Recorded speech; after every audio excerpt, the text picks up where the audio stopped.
वो लड़की की आवाज़ में मेरे साथ बात करते थे। मिलने के बहाने उसने बुलाया मुझे। जब मैं मिलने गया हूँ तो वहाँ पे उन्होंने मुझे गन पॉइंट पे अगवा किया। 10 लाख रुपए आपसे लेंगे फिर आपको छोड़ेंगे। मैंने उनको कहा भैया हम तो 10,000 नहीं दे सकते, 10 लाख कहाँ से देंगे। अस्सलाम वालेकुम, मैं हूं अली मुस्तफ़ा और आप देख रहे हैं डिजिटल रंग। नाजरीन, मेरे साथ आज मौजूद हैं पाकिस्तानी शहरी जो कि कच्चे के डाकुओं के हथे चढ़ गए थे। अगर इंसान बीमार होता है तो वो हॉस्पिटल जाता है, वहाँ से सेहतयाब होकर वापस आ जाता है। और अगर कोई मुजरिम जुर्म करता है तो वो जेल की सलाखों में जाता है और वहाँ से अपनी जुर्म की सज़ा काट के वापस आ जाता है। लेकिन कच्चे के डाकुओं से बच के आना बड़ा मुश्किल होता है। ये कैसे बच के आए, इन्हीं की कहानी, इन्हीं की ज़ुबानी जानते हैं। अस्सलाम वालेकुम। वालेकुम सलाम। कैसे हैं आप? अल्लाह का शुक्र है। नाम क्या है आपका? गुलाम मुस्तफ़ा। गुलाम मुस्तफ़ा भाई, बताइएगा कैसे आप बच के आए वहाँ से, कैसे आप उनका शिकार हो गए? मेरी बात होती थी जैज़ के गपशप कॉर्नर से, मैंने उनका नंबर निकाला। एक नंबर हमने खुद ही निकाला था, उससे हमारी बात होती रही है। वो लड़की की आवाज़ में मेरे साथ बात करते थे। जी। तो तकरीबन 3 माह हमारी बात होती रही, हमारी दोस्ती हो गई। उसके बाद मिलने के बहाने उसने बुलाया मुझे। जब मैं मिलने गया हूँ तो वहाँ पे उन्होंने मुझे गन पॉइंट पे अगवा किया। आप एक कॉल पे चले गए, आपको पहले समझ नहीं आई? पहले मुझे बोला कि आपने सादकाबाद आना है। जब मैं सादकाबाद गया हूँ तो फिर उन्होंने कहा कि आप एक टोयोटा यहाँ से आता है, उस टोयोटे में बैठें और कोट सब्ज़ल उतर जाएं। जी। कोट सब्ज़ल से आपने सड़क क्रॉस करके एक डारसन डाला है, उसमें बैठना है। तो आपने एक मोड़ आता है महाना मोड़, जी। वहाँ पे उतरना है। जब वहाँ पे उतरेंगे ना तो हमारा एक आदमी आएगा आपको लेने के लिए। जब वो आएगा तो आप उसके साथ आ जाना। तो जब आप जा रहे थे, आप 2-3 जगह पे स्टे किया, तो आपको ज़रा भी ऐसा महसूस नहीं हुआ कि ये मेरे साथ रंगबाजियाँ कर रहे हैं? नहीं, तब तक कुछ भी नहीं महसूस हुआ। जब आखिरी मंजिल तक पहुँचे फिर वहाँ जाके पता चला। जो उनका आदमी आया था ना महाना मोड़ से आगे लेने के लिए मुझे, मैं उसके साथ जाता रहा हूँ। खेतों में से हम चलते रहे हैं, आगे एक नहर आई कश्मोर वाली। जी। वो नहर पे हम चढ़े तो एक पुल आया उसका। जी। पुल क्रॉस किया।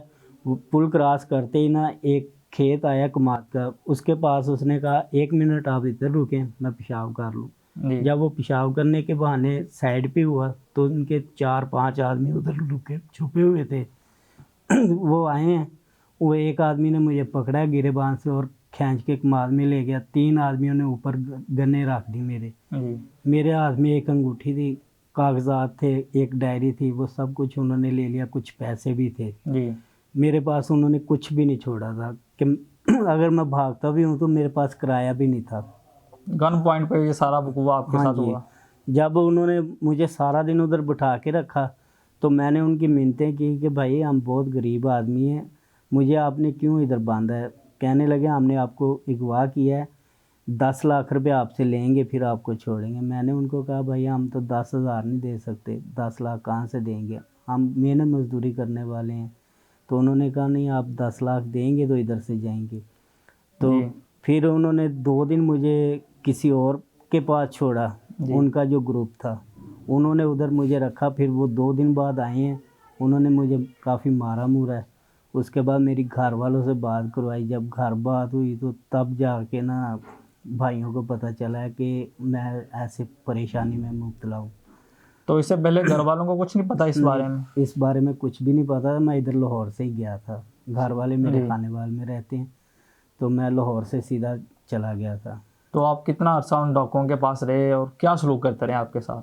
मेरे साथ वो मारपीट करते रहे। 1 महीना 18 दिन उनकी कैद काटी। पाँव में उन्होंने जंजीर लगाया हुआ था तालों के साथ। जी। मैं वहाँ से भाग तो गया, पैदल इतना चल भी नहीं सकता था कि मैं पैदल उठ के चल सकूँ। जी। तो उनके आदमी 24 घंटे मेरे ऊपर गन्ने लेके बैठे होते थे कि मैं हिल भी नहीं सकता था वहाँ से। तो वो आप पे तशद्दुद भी करते थे, मारते भी थे जी आपको? बिल्कुल ऐसे ही होता था। यानी कि खाने वगैरह भी देते थे खाना और? देते थे। जी।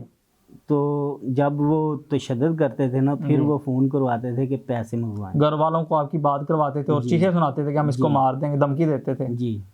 और कितना अरसा आप उधर रहे हैं, कितनी देर गुजारी आपने? 1 महीना 18 दिन। 1 महीना 18 दिन आप वहाँ रहे हैं। जी।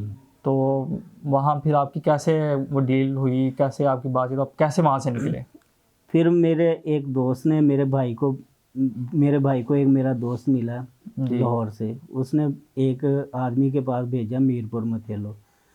वो आदमी मेरे भाई को ना एक वडेरे के पास ले गया जो उधर का वडेरा था। उनका काफ़ी तल्लक था। जी तो उसने फिर वडेरे से बात की, तो उन्होंने फिर मेरी जान खलासी उधर से करवाई, उन्होंने हमारी डील की सब। वही उसी के आदमी मुझे लेके आए वहाँ से, वरना वो आदमी को छोड़ते नहीं हैं, मार देते हैं, चाहे पैसे ले लें। वैसे जो भी है, अगर पैसे नहीं भी मिलते तो वो ज़्यादा से ज़्यादा 2 माह इंतज़ार करते थे, बंदा जी। मार देते। कितने पैसों में आपकी डील हुई? पहले तो वो 10 लाख की डिमांड कर रहे थे, तो बताइएगा कितने में आपकी डील हुई? हमारी जो वडेरे ने डील की थी वो हमारी एंड पे हुई थी 3 लाख में। जी फिर उनके आदमी आए मुझे लेने के लिए, तकरीबन आधे से ज़्यादा दिन गुजर गया था उनकी बहस में कि आप चले जाएं पैसे दे के, आदमी कल आपके पास पहुंचेगा। उन्होंने कहा नहीं, हम आप आदमी को ना साथ ही लेके जाएंगे। जी।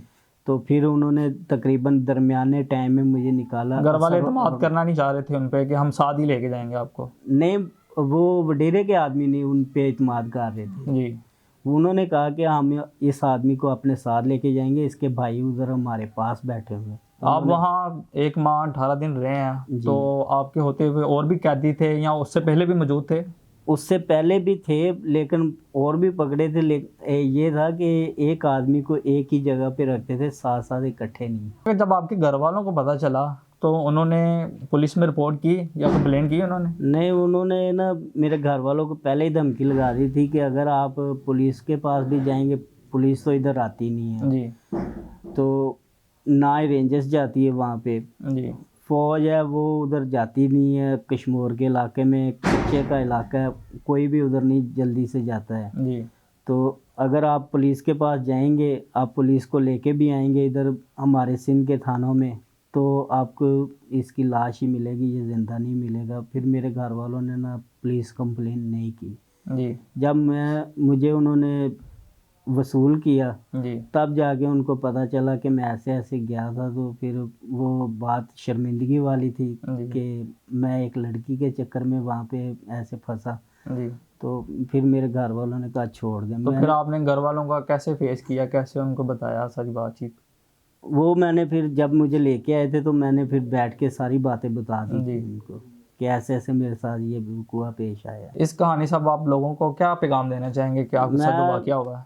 मैं भाइयों को यही पैगाम दूंगा कि मेरे भाई, ये सब फेक है। मेरे साथ एक लड़के ने फ्रॉड किया लड़की बन के, अब तो लड़कियां लड़कों के साथ मिली हुई हैं, ग्रुप बने हुए हैं, लोगों को बुलवाते हैं, अगवा कर लेते हैं, दीवान मांगते हैं। मेरी तरफ देख लें, ये वाकया झूठ नहीं है, हकीकत है, सच है। जी और मैं यही कहूँगा कि मेरे भाई आप इन चीज़ों से बचें। ये सब फ्रॉड करते हैं, बुलवा लेते हैं, बाद में दीवान मांगते हैं। जी कुछ हमारे जैसे दीवान नहीं दे सकते। हम ही देख लें, हमने, मेरे माँ बाप ने अपना घर भी बेचा और बहुत कुछ चीज़ें बेची हैं, तो मेरे ये जान खलासी करवाई उधर।